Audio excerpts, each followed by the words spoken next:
Grand public, ce rendez-vous qui vous permet, vous le savez, de débattre chaque jour avec une personnalité qui est au cœur de l'actualité avec nous ici en studio ou au 39-21.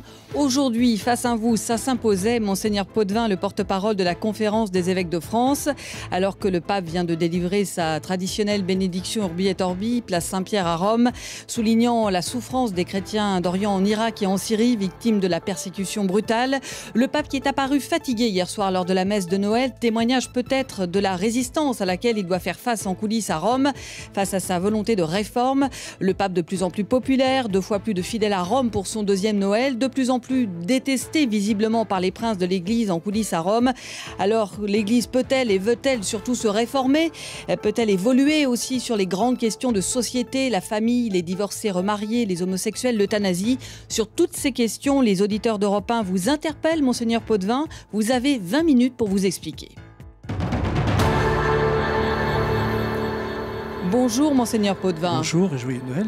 Joyeux Noël à vous aussi. Et pour commencer, j'ai envie qu'on écoute justement le pape François qui vient de délivrer sa traditionnelle bénédiction Urbi et Orbi avec les premiers mots du pape pour les chrétiens d'Orient. A lui, Salvatore del mondo.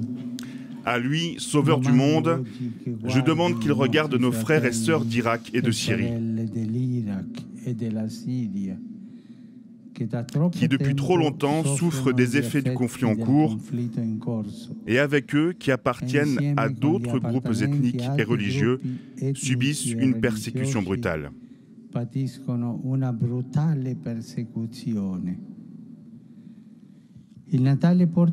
Que Noël leur apporte de l'espérance, comme aux nombreuses personnes dispersées, déplacées et réfugiées, enfants, adultes et personnes âgées de la région et du monde entier.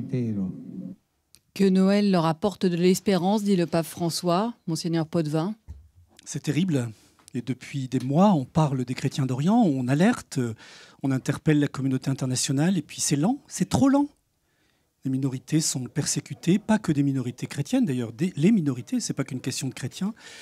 Et on est devant quelque chose d'effroyable. Et le pape, il est comme ça. Le pape, il ne peut pas fêter Noël sans penser à tous, notamment à ceux qui sont les plus éprouvés.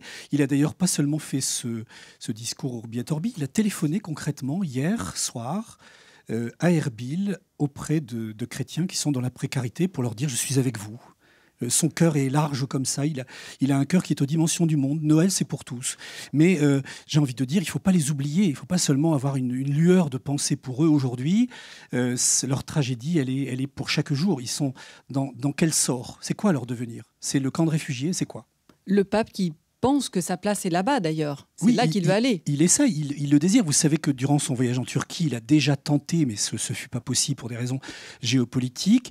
Il a d'ailleurs été très heureux de pouvoir compter sur un porte-parole en la présence du cardinal Barbarin, qui s'y trouvait, lui, pour être porteur d'un message, puisque le cardinal Barbarin est artisan d'un jumelage entre Lyon et l'Irak, ce qui est important aussi pour fraterniser. Tout ça, ce sont des essais, des tentatives. Le pape ne désespère pas d'y être un jour, c'est évident. Mais en attendant, voilà, il soutient spirituellement, il soutient matériellement.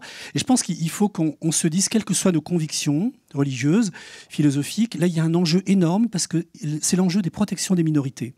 Si on ne bouge pas, demain matin, c'est d'autres minorités qui seront compromises. Il faut qu'on se bouge au niveau de la planète.